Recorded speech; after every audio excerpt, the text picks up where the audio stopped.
Capítulo 1. Mi madre y el viejo. Los rayos de luz apenas iluminaban los cuartos de la gran casa que mi madre había heredado del abuelo Mario. Claro, llamar abuelo a una persona a la que odias es muy difícil. Aquel viejo era tan tenebroso como la misma casa. Nadie en la familia entendía el cómo había sido mi madre la heredera de aquel peculiar lugar, pues el viejo siempre estuvo en desacuerdo con la relación de mis padres. Era entendible si pensamos que mi madre, una chica de pueblo y tradicional, había puesto su mirada en aquel joven artista foráneo, soñador, con una tierna sonrisa. Por lo menos esa era la forma en que mamá lo describía: amor a primera vista. Eran sus palabras favoritas a la hora de contar su historia. Pero mi padre tenía que viajar, conocer, experimentar, y el abuelo se dio cuenta de que estaba por perder a su única hija, sin estar casada, sin terminar la escuela, por seguir a un pintor que por aquel entonces solo tenía en su posesión sus materiales para sus cuadros, un par de camisas y pantalones, sus sueños, talentos y por supuesto el corazón de mi madre, Alma. Se conocieron mientras ella hacía trabajos para una familia más importante del pueblo. Ella encargada de el cuidado de 2 hijos, Jorge de 3 años y Raúl de solo 4. Mi padre estaba encargado de terminar una pintura familiar y de reparar algunas pinturas dañadas por el tiempo, de un valor más sentimental que económico. Jamás olvidaría lo que ese día significaría para ella. Fue solo un episodio de segundos, pero para ella fue el principio del resto de su vida. Jorge, te he dicho que no salgas de tu cama. Sabes que es tarde y tus padres se enfadarán si te encuentran despierto, dijo Alma con tono de autoridad, pero de preocupación en sus palabras. Pero Alma, ya te dije que tengo miedo, sollozó el pequeño. Hemos revisado el closet ya. Te he mostrado que no hay ningún monstruo, ni bajo la cama. Es que esta vez está allá afuera. Lo he visto cerca de la fuente, en el patio, y hace ruidos muy raros. Muy bien, te mostraré que nada suceda afuera, pero será la última vez e irás a la cama, dijo finalmente. Prometido. Alma salió esta vez hacia el patio, haciéndole gestos al niño para que mirara por la ventana de su cuarto y se diera cuenta de que no había nada que temer. Caminó despacio, moviéndose entre los árboles que había en el lugar. Llegó a sentir un poco de intranquilidad, pues la hermosura que guardaba el jardín cuando el sol lo golpeaba contrastaba de manera significativa con el jardín espeso y lúgubre a la luz de la luna.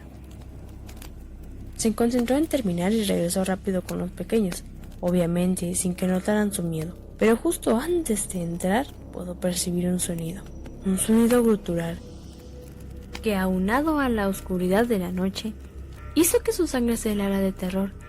Pudo ver que de un arbusto se levantaba una sombra. Era un hombre.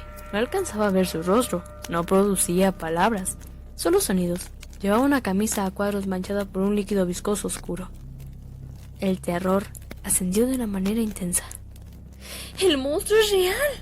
Se congeló solo 5 segundos, pero se obligó a reaccionar por los niños, más que por ella misma. Tomó una roca grande y la lanzó por los aires con toda su fuerza, y esperando tener puntería, dio en el blanco. Pero justo cuando esperaba ver que se detuviera o quedara inconsciente, este lanzó un insulto y un lamento. ¿Pero qué rayos te pasa? ¿Tienes una idea de lo que ha dolido? Gritó el monstruo con una voz familiar. ¿Santiago?, preguntó reconociendo la voz del pintor. ¿Pero qué estabas haciendo ahí tirando en la oscuridad? ¿Por qué no estabas en la casa de huéspedes? Santiago no había dejado de quejarse. Ella se acercó a él y pudo ver la gran herida que había abierto en su cabeza, por la cual caía un buen chorro de sangre. Lo llevó a la cocina, donde le vendó la cabeza y le sirvió un café. Al parecer, después de haber ido al bar del pueblo, se dio cuenta que había dejado las llaves en casa. Trató de saltar el muro, trepando por un árbol, para no despertar a nadie, pero justo en el último intento y por las copas que llevaba encima, tropezó y cayó del árbol, despertando a Jorgito. Cuando recobró la conciencia, al levantarse, recibió por parte de una sombra que gritaba un proyectil que lo golpeó justo en la cabeza. Ella secaba sus heridas mientras Santiago le contaba que había terminado el cuadro y tendría que mudarse, pero que Armando, el dueño del bar, le ofreció posada a cambio de algunos servicios. Mientras él le relataba sus planes, al saber ella que se iría, sintió en el estómago un nudo. No quería que se fuera, lo extrañaría, pues algo que nadie sabía es que ella solo había tomado el trabajo de niñera en la casa porque él estaba ahí. Desde que había llegado al pueblo lo había observado en la distancia y no pudo evitar sentir algo por él. Sus sueños inspiraban su forma de ver la vida. No había sentido algo así antes. ¿Qué le pasaba? Él se puso de pie y de pronto, con la cara sonrojada, pero con la mirada decidida, le dijo: ¿Sabes? Me gustaría poder seguirte viendo, aunque ya no trabaje aquí. Dicho eso, se hizo un silencio tenso, mientras ninguno bajaba la mirada. A mí también me gustaría, siempre y cuando no quieras matarme del susto nuevamente. No sabía dónde había sacado el valor para responder algo así. Solo si prometes no llevar piedras esta vez, dijo emocionado antes de soltar tremenda carcajada. De ese día en adelante, y por más de 3 meses, se vieron a escondidas. Cuando ella salía de la casa, la encaminaba, aprovechando que su padre trabajaba todo el día. Usaban aquellos pretextos de las citas de estudio para salir al cine de la ciudad. Todo iba viento en popa, hasta el día en el que él le anunció que tendría que marcharse. Ella rompió en llanto al pensar que perdería a su primer y gran amor, quien le dio su primer beso. Ella no estaba lista para dejarlo partir. Él la abrazó tiernamente y le susurró al oído: no estoy dispuesto a marcharme sin ti. El viejo se puso como loco cuando mi madre le anunció que se iría. La furia que irradiaba a su mirada era casi demoníaca. Aquel hombre de semblante violento y siniestro, que ella amaba con profundo miedo, la trató de detener y le juró que acabaría con mi padre aunque terminara tras las rejas, pues prefería verla muerta a hacer la burla de la familia. Después de una larga pelea logró meterla al sótano de un buen revés y la encerró con un candado tan grande como la palma de su mano. Mi abuela Rosa, que tampoco quería que mi madre se marchase, solo pudo observar la violencia con la que mi abuelo se movía en busca de su arma. Un viejo rifle que había heredado de generaciones y que tenía un valor histórico y monetario bastante grande. Parecía que no había forma de detener al viejo, quien estaba decidido a terminar con la vida de aquel que osaba terminar con la familia que él había construido con tanto amor como con miedo. Finalmente mi abuela, después de una buena labor de convencimientos y un poco de astucia a base de comida, cariños y la promesa de que su adorada hija no se iría, logró tranquilizarlo y ambos se fueron a dormir. Esa noche, encerrada y con hambre, pero sobre todo con el terror que aquel hombre le había infundido con aquella mirada y aquellas palabras, mi madre, que no había parado de llorar y que sabía que mi padre la esperaba en la estación del tren más cercana a la casa, sentía una gran impotencia de darse cuenta de que no podría llegar al encuentro con su gran amor, por lo menos no mientras estuviera ahí encerrada.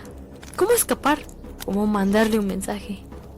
Todo lo que divisaba eran las viejas cajas de herramientas que el viejo guardaba en aquel húmedo y apestoso lugar con olor a aceite quemado en el que se encontraba.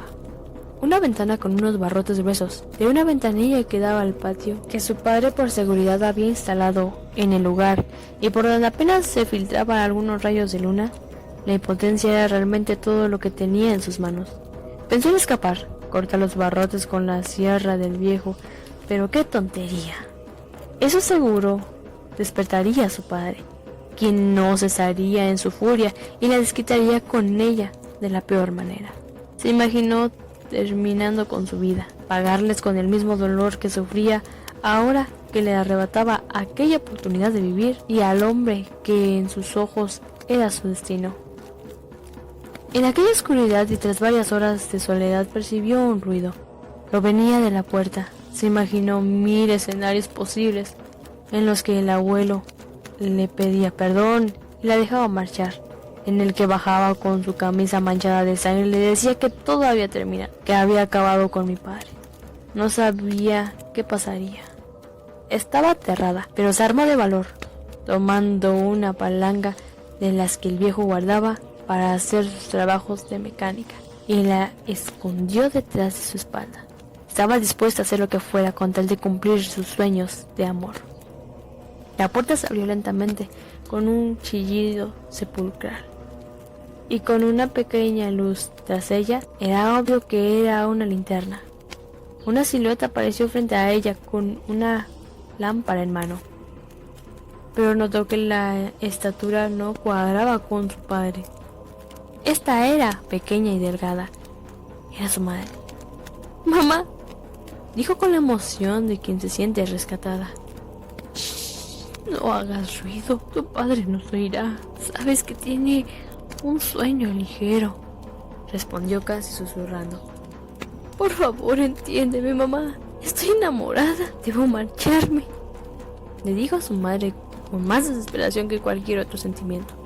«Lo sé, Alma, pero debes entender que al marcharte habrás dejado a tu familia y a la vida que conoces. Y sobre todo, que jamás podrás volver mientras tu padre viva», dijo con un semblante tan triste como serio. «No puede ser tan duro. Debe entender que ya no soy una niña. Pero si ese es el precio que hay que pagar, entonces que así sea». Eran más de las 11:30 cuando ella partió en silencio, con solo una pequeña maleta y un poco de dinero en la bolsa. Caminó apenas unos cuantos metros cuando un sonido tras ella llamó su atención. Volteó hacia el camino andando y vio la luz del cuarto de su padre encenderse, al mismo tiempo que escuchó un grito ahogado pronunciando su nombre. Apenas distinguió la sombra de su padre moverse a toda velocidad y entendió lo que estaba a punto de suceder. Corría a toda velocidad pensando en Santiago y en que tenía que alcanzarlo. Escuchó luego el sonido de la camioneta de su padre.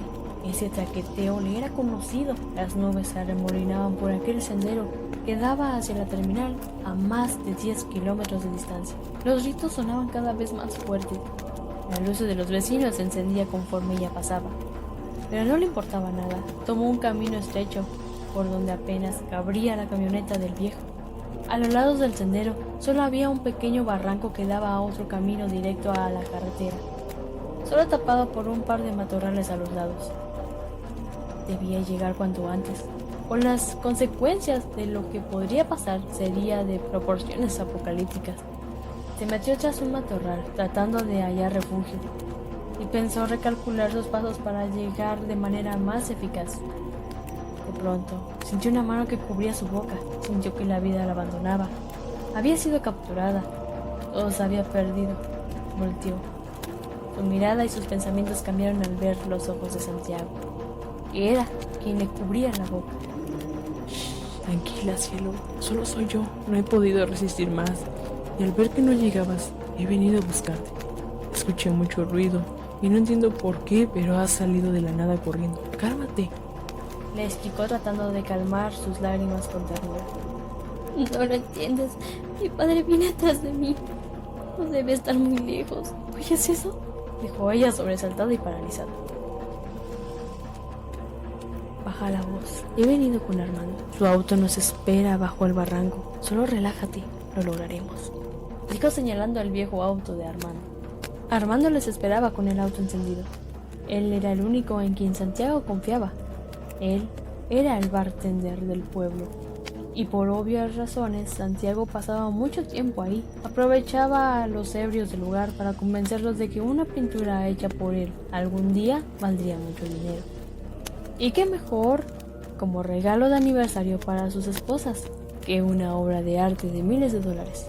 Por una o por otra razón, Armando apreciaba a Santiago como si de un hermano se tratase, tanto que decidió darle trabajo y posada. Armando fue de los primeros en advertirle que poner sus ojos en Alma podría ser un error e inclusive peligroso. Pero sabía que su amigo no se detendría por nada, así que solo decidió apoyarlo, aunque esto le implicara un problema a él también. Don Mario, como solían llamarlo, era un visitante frecuente del bar de Armando. Tenía hábitos horribles, como beber hasta caer inconsciente, haciendo que su esposa fuera por él a recogerlo, como si fuera un cadáver. Pero no solo eso, sino que se ponía a coquetear y engañar a su esposa con las meseras o mujeres alcohólicas del pueblo. En fin, Armando y Santiago más de una vez lo encontraron con los pantalones abajo en el baño, recibiendo sexo oral de mujeres.